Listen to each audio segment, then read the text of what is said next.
Welcome to So You Want to Be a Real Estate Agent. If you are trying to evaluate whether real estate is the right career for you, wondering whether you are doing the right things to launch into quick success, or looking for tips and tools you can use today to become a more productive agent, this is your podcast. Welcome to So You Want to Be a Real Estate Agent. This is season 4, Learning from Legends is what we're calling this. And we are so excited that you've joined us today. I'm your host, Meredith Fogel, and I am here with Christi Reece. Christi is the owner and team leader for the Christi Reece Group in Grand Valley, which is located in Western Colorado. So she has been named, her group, I should say, has been named the number 2 large team in Colorado. Awesome. Received the 2022 Companies to Watch Award. So cool. Yeah. And you just opened a second location. Congratulations. Well, I'm so excited that you're here with us. Thank you for joining us today. I have lots I want to ask you about, including how you are using seminars to help drive business. And I want to ask you about your Circle Fund and your podcast. Welcome, Christi. Thank you. I'm honored to be here, Meredith. Oh, thank you. What else did I miss? What else would you like our audience to know about you? Gosh, well, so you said we're in the Grand Valley. That includes Grand Junction, Fruita, and Palisade, Colorado. We're on the western side of Colorado, kind of as you come out of the mountains and into the desert. And so we're a unique geographical location, and we are really recreation focused here. So lots of outdoor activities and a great place to live. So we've been busy. That is very cool. It sounds like it is beautiful. And you were telling me the view out your window is like water on one side and mountain on the other side. Yeah, our office is right on the Colorado River, and then we've got the Colorado National Monument out this window. So yeah, it's pretty amazing. Fabulous office location. So cool. All right. So start with giving us kind of a rundown of what your team looks like. Okay. What is your, like, who is on your team? What's your structure? How many agents? That kind of stuff. Okay.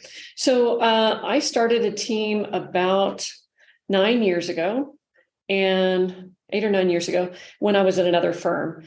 And, I built the team to kind of be insular through Tom Ferry coaching. I had great coaching at Tom Ferry, and they showed me how to really build my own systems within the team. And so it became a natural progression that we went out on our own. So we've had our own company for about 4 years now. Currently, we have 16 agents and 5 staff. That makeup has changed considerably over the last couple of years. We were probably our most profitable when we were around 8 agents and 6 staff, which is amazing. We're really staff heavy, but we had a lot of high producers. So I have, 7 or 8 of my agents are in the top 100 in our MLS. So they're really hardworking, productive agents. And we've recently brought on a lot of new agents. So we're working on getting them trained and up and running as the market is shifting, which is a challenge, as you know. For those people that have just entered the market, it's like, wow, we got to do things a little differently than we've done them the last few years. So we're really working on training those agents to have the right habits. Good. Was that an intentional effort to bring on newer agents, or did it sort of organically happen through you have a lot of exposure and visibility in your market? Yeah. I have been typically a little bit anti-growth, and through coaching, they really had to bring me along. Like, you need to bring on some more agents. And I was always worried that it would change our culture too much. And I think for those core 6 or 7 agents who produce a lot, they were worried about, how it would change our culture because we were really tightly knit. I'm sorry, I have phones on in the background. And so it has just taken me a while to realize that if we bring on the right people, the culture doesn't change. Yes, exactly. And that's such a good point. And it's interesting. We just actually came back from Scottsdale, and we were at Tom Ferry Mastery Retreat.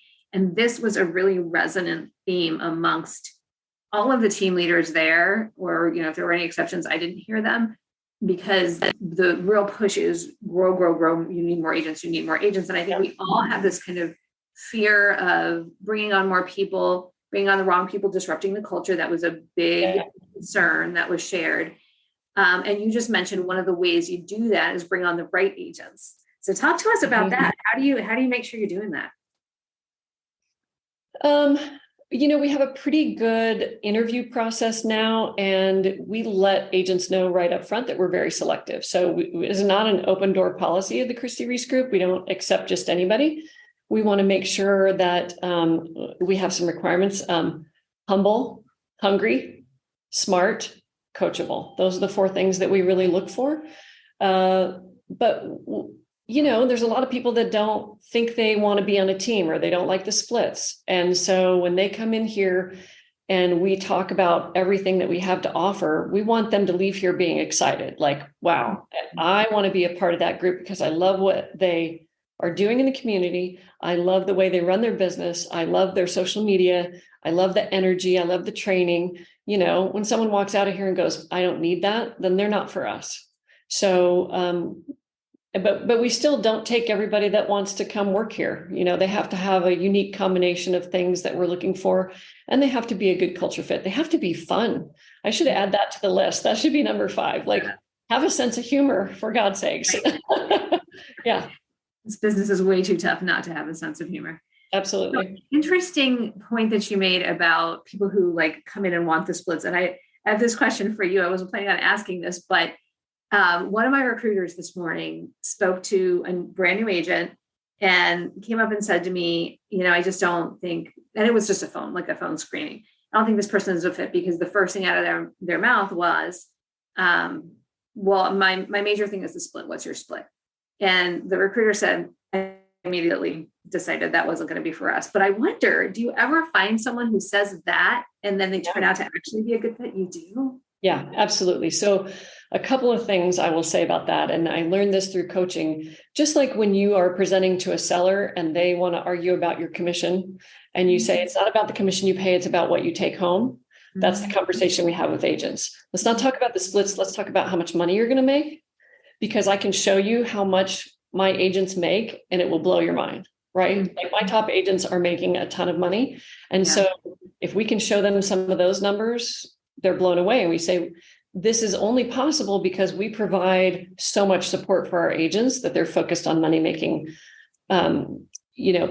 activities. So they're really successful. But in addition to that, so we have a new agent that came in and she was ready to sign. And then we sent her the team contract to review. And I think, we're going to change our process a little bit on that. But as sometimes happen, that they share it with their spouse or their parent or someone else to review. And the parent goes, why would you agree to that split? You can go somewhere else and work for this. Mm-hmm. So I had to reel this agent back in and say, why don't you talk to one of our other agents who's pretty new to the business? He's been with us 2 years, super successful already, and ask him what it was like at the other brokerage he went to before he came here, where he didn't do a single transaction, right? And he told her, 80% of nothing is nothing. Exactly. Yeah. Right? So, yes, we have to tackle that sometimes in a variety of ways, but, talk to this girl and had her converse with Tony on our team. And she called us back and said, sign me up. Amazing. And it's so good that you have that live case study who can attest to what you bring and the results that can render for an agent. Mm-hmm. That's wonderful.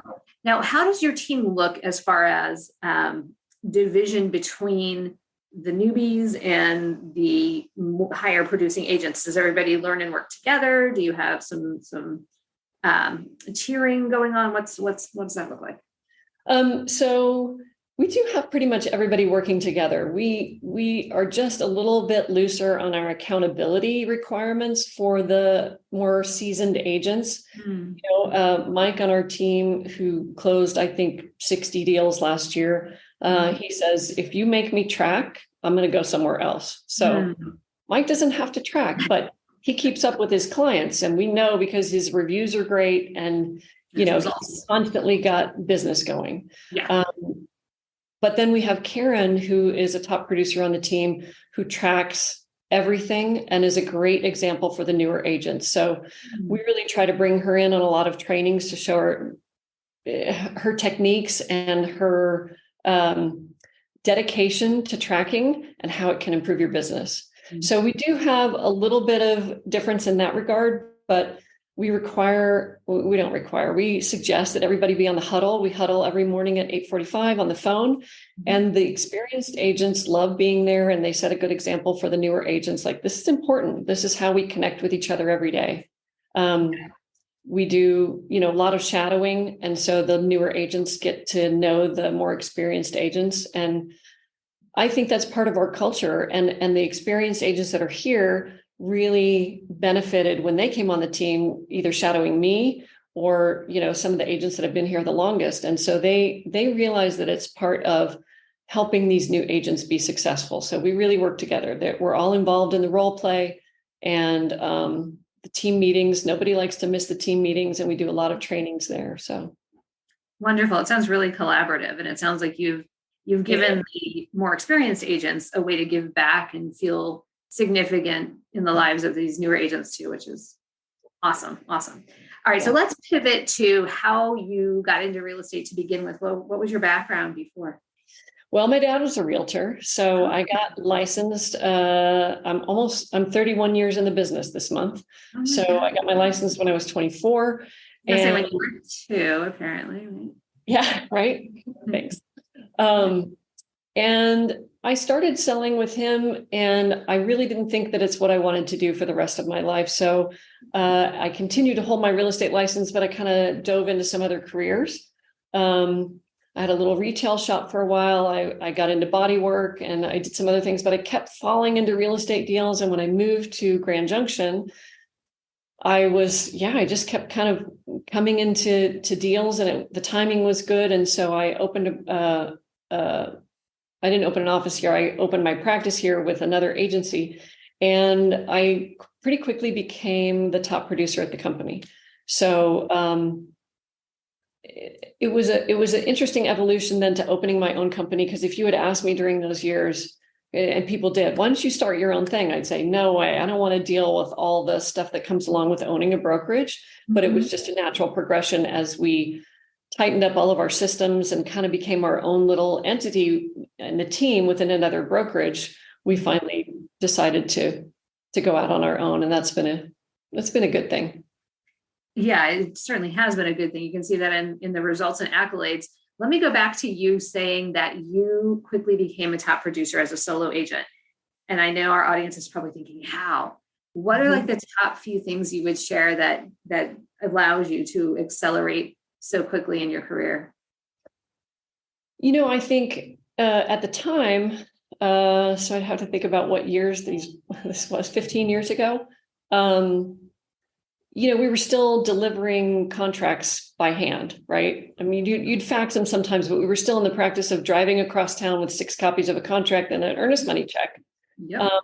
So I had a lot of personal contact with not only clients, because we didn't do things so much digitally. We hardly did anything digitally. But I also kept really good relationships with other agents and offices. But I think the key to my success then was responsiveness and making my clients feel like each one of them they were my only client. So when I was meeting with a client, making sure that my focus was on them and I wasn't distracted by other things. And I got that comment a lot. Like, I don't know how you do so many transactions, because every time I'm with you, I feel like I'm your only client. That's been harder and harder to maintain as I've become the leader of the team, and I'm managing agents and staff, and I'm still in production. But I have help. I have a full-time assistant and staff that helps me. So trying to maintain that balance has become more challenging. But I think, you've got to be responsive in this business. You've got to answer your phone. You've got to get back to people quickly. And even that can make people feel like they're your only client. It makes them feel really important and valued. Absolutely. What I love is that you clearly have a conscious sense of what it was that made those clients feel that they were special to you and like they were your only client. And you're very crystal clear about how to keep doing that. And it really comes down to those small things that do too often become forgotten in, the kind of like mass mentality of need more transactions, need more volume, and also the digital stuff that can seem very convenient, but can also be it can cause some estrangement, I think, in personal relationships. Well, and thinking back on it too, I think, Meredith, another thing that's really important is I was just in the business every day, and I could advise my clients very quickly on pricing and strategy because it wasn't a part-time job for me. I was looking at properties every day. I was in the trenches. And I think, now that I'm not showing property anymore, because I typically only work with sellers, it's been a little bit more challenging for me to be on top of the market as much as I used to be. I rely on my agents, though, that are out showing every day. Like, hey, what do you think about the value on this that I'm looking at? And I think that was, my clients really appreciated the fact that I knew the value of their property when I walked in the door, kind of, That is impressive. And I do agree. You can only do that by developing expertise. I mean, obviously, your region that you work in so intimately. That's a piece of it, but doing it full time and really just diving, headfirst into everything real estate, especially locally, makes a huge difference. So for those new agents on our team or somewhere else, you got to be checking the MLS every day. You got to be looking at the new listings. You got to go preview things. If you don't have clients that you're showing, you got to be out looking at the property and then watching what's going under contract and why. Yes. That's going to help you know how to advise your clients. Exactly. I always say, if you're not showing someone, then go show yourself the listings that you would like to be showing your buyers, especially right now when inventory is so low, there's just not that much to even see. So you got to spring out and do it. So I want to ask you about that evolution to the team, and also how you got to the point where you just mentioned you kind of only work with sellers now, which I'm imagining for some people who are listening or watching that they might think, I can't even imagine getting to that point in my career. Like, how would you decide to do that? And who do you, who is it that is able to get you to that point in your career? So tell me about what was there anything pivotal or a turning point that made you say, okay, I do need to consider doing my own thing and starting a team, or was it more gradual? No, I mean, I think when you just get busy enough that you can't handle it and you feel your customer service is starting to suffer and your clients are saying, I can't get a hold of you, and things like that. I mean, you're starting probably with an assistant, right? That's the first step, is to have somebody that can answer the phone when you're not available, get back to people, send things for you. But then when that person is no longer enough and you'd like to have a life because you're showing property until 7 or 8 at night and you're working weekends and you're finding it hard to find time to be with your kids, then having a buyer's agent is your next logical step. And it's really tough for some agents. I know some that really make that transition very easily, but it's really hard when you're typically used to doing your own thing to say, I'm going to have you work with someone else. I know you're my trusted client and you trust me, but I'm going to have you work with someone else. That was super challenging for me, but it just gets easier every time you do it. And as the agent that you bring on gets more experience and knows how you operate things, then it's a no-brainer, and when people say now, Christi, I want you to show me houses, I go, Mike is going to do a much better job with that than I will. He's got his finger on the pulse of the buy side in this community. He knows houses that are not on the market yet. He knows the areas that you're going to want to go to. He knows how quickly you have to move. And so it's a very easy conversation to have now. But yeah, it is great. I mean, I really don't work weekends that much anymore. I'll take listing appointments on the weekends, but that it's nice. And it's a benefit of having been in the business a long time and getting to this point.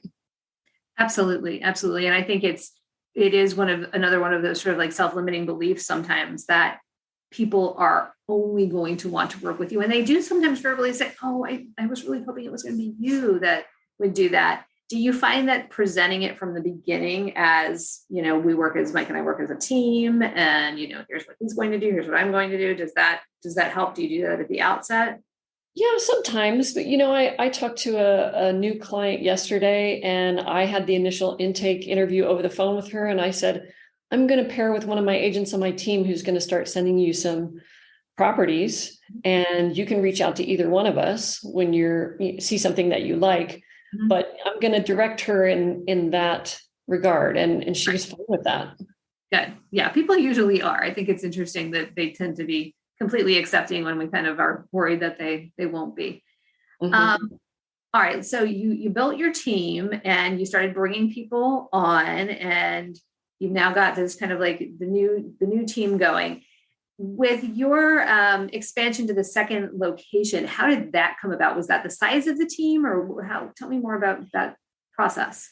Yeah. So I'm a big believer in taking advantage of opportunities when they come my way. So I do have an entrepreneurial spirit, but I grow based on, when I find the right person or the right place. And so it was kind of a perfect storm. We were a little short on square footage in our current office with bringing new agents on. And Mhm. we'd like to have agents here in the office. We feel that really benefits them, especially the newbies.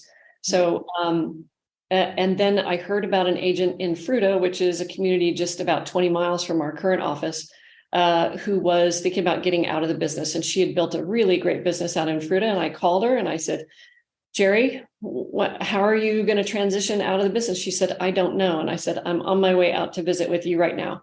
And so I bought her building Hmm. and adopted her clients. So we did the golden handoff Love it. according to the book. And so, yeah, now we have a location that was already a real estate office. So people were used to seeing the sign out front, and we hung up our new sign. We became members of the Chamber of Commerce out there, and we have a second location and a bunch of new clients, and it's been fantastic. That is fantastic. You're exactly right. You had first of all, you had the ear for the opportunity, and then you went and you just jumped right on it, which is great. And you came from a place of service, it sounds like too. When you went to help her, not go, how can I take over your business? It was like, how can I help That's you right. in a way that makes sense? Earlier I mentioned how we keep really great relationships with the other agents in town, and that's a perfect example. Jerry and I worked very well together in the past. She respected me, I respected her. The deals that we'd done together went so smoothly, and so it was a natural partnership for us to work together. And she was really happy to have my team helping her clients. So cool. Congratulations. That's fantastic. All right, now let's shift to your seminars. So Mm-hmm. it looks like you hold regular seminars.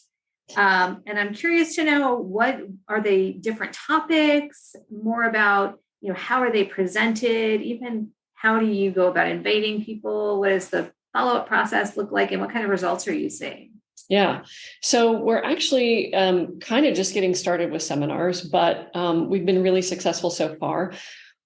We're doing the seller seminar, which thank you to all the people in the Tom Ferry ecosystem that have shared their processes with me, because it made it a pretty easy thing to do when you've got a framework to work with. But that has been very successful. And even if we only have a few people that show up and raise their hands and say, I'm thinking about selling my home, it's been fantastic. We get feedback forms at the end of the seminar and say, did we answer all the questions that you expected us to answer? Was there anything that you wish we would have covered?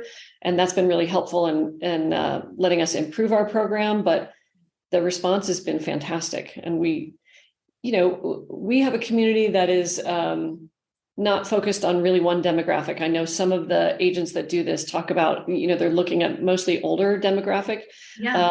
have been in their homes a long time. And we're finding that's who's coming to the seminar mostly, people that haven't sold their home in a really long time, and they just are nervous about the process. But we've had all ages and lots of really interesting conversations at these seminars. So it's been fantastic. And I think, for so many of us did buyer seminars for so long, right? Yeah. That switching it to a seller seminar was like, what's that going to look like? But it's been great. Yeah. And people Are they in person? People are coming to your location? Okay. Yep. Yeah. And how are you inviting? Are you doing hand delivered invitations? Are you doing it online, a combination?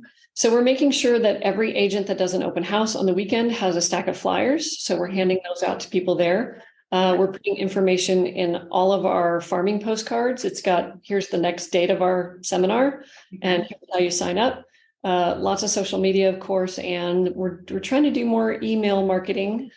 So, making sure it's included in all of our newsletters, but also sending out specific emails on just those seminars.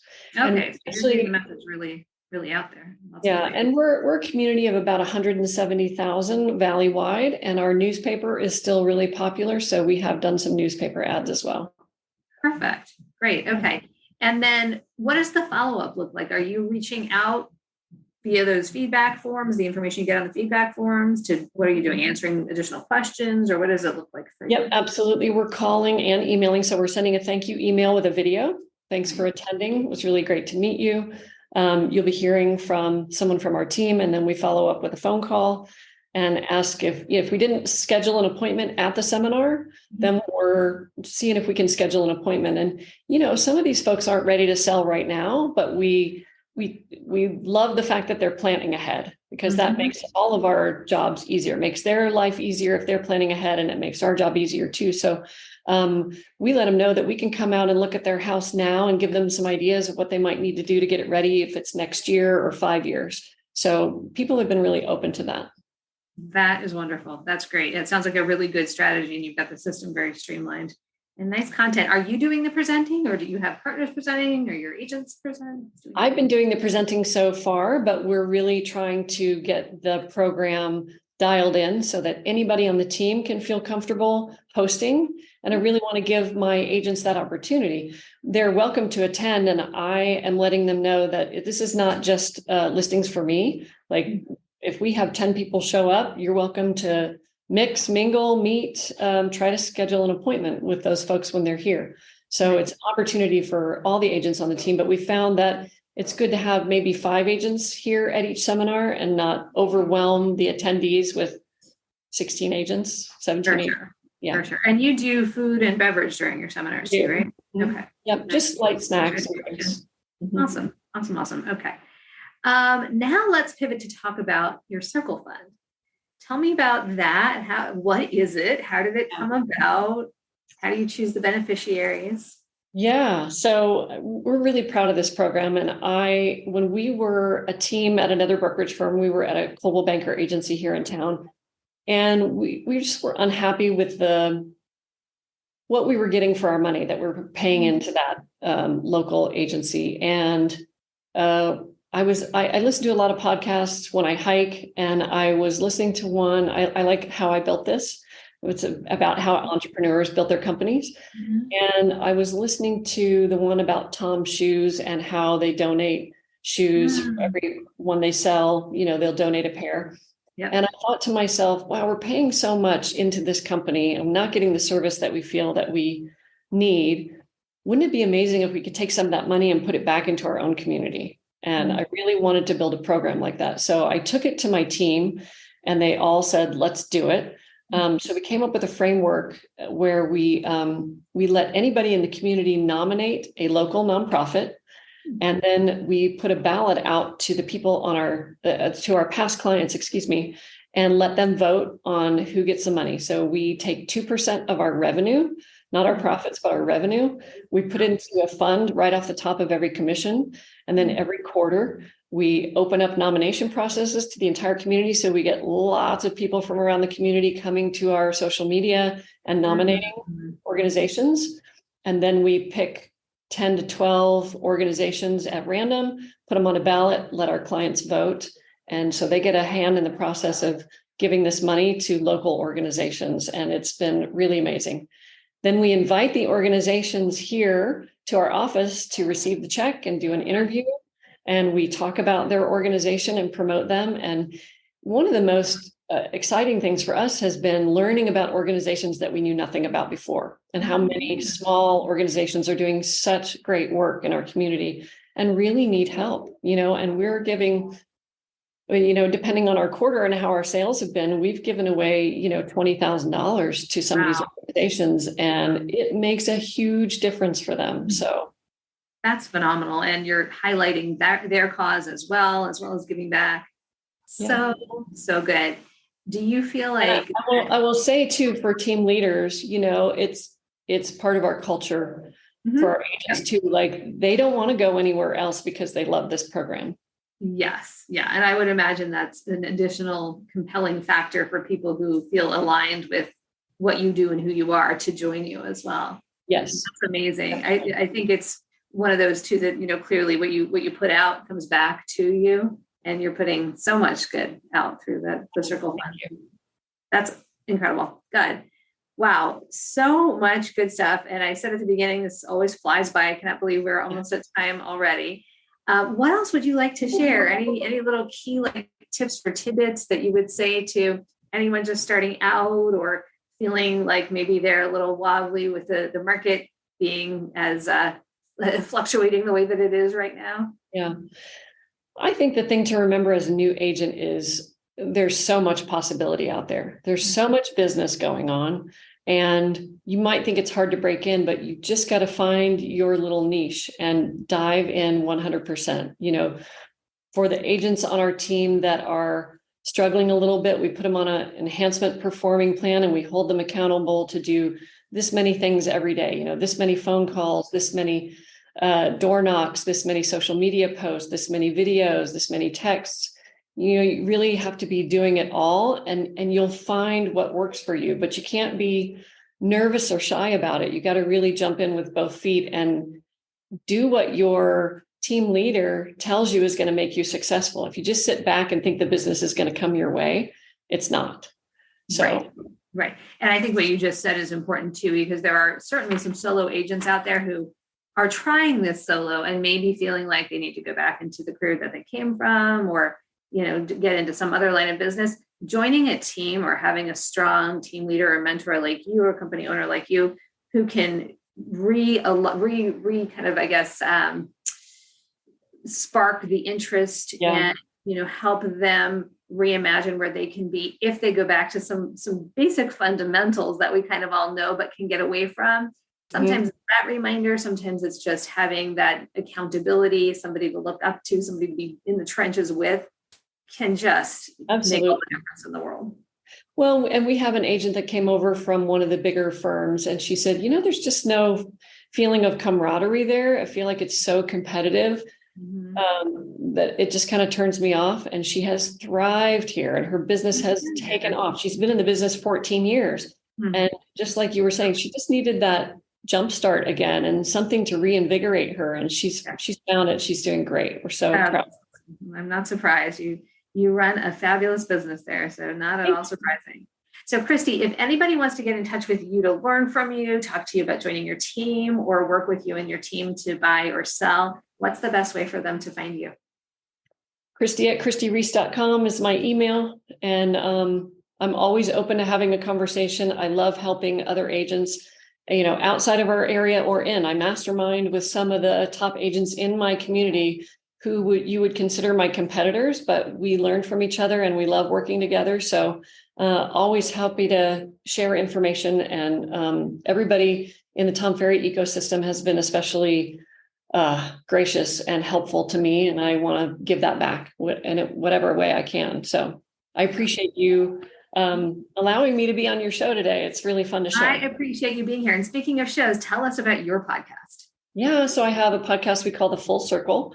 And I interview community leaders. So I was telling you at the beginning, like one of the great things about that is when I walk into a room, and I go to a lot of functions here in town, everybody knows who I am, right? Because I've interviewed the presidents of the hospitals, the mayor, the county commissioners, the bank leaders, the economic partnership leaders, the newspaper editor, and a lot of them end up becoming my clients. So it's been a great thing. And I love learning more about them and interviewing them. As you know, podcasts are really fun. It's really great. They are fun. They are fun. That's so great. You give them a platform, you're connecting, and they all have fabulous connections and networking as well. That all comes back, that full circle again.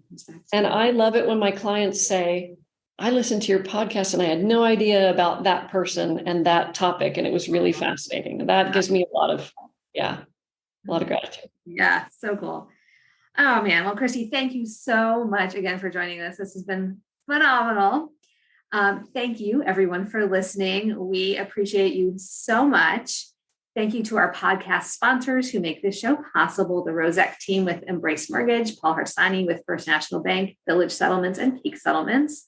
Please consider reaching out to our sponsors who support us and make this podcast happen. And please also connect with us and with Christi on social media.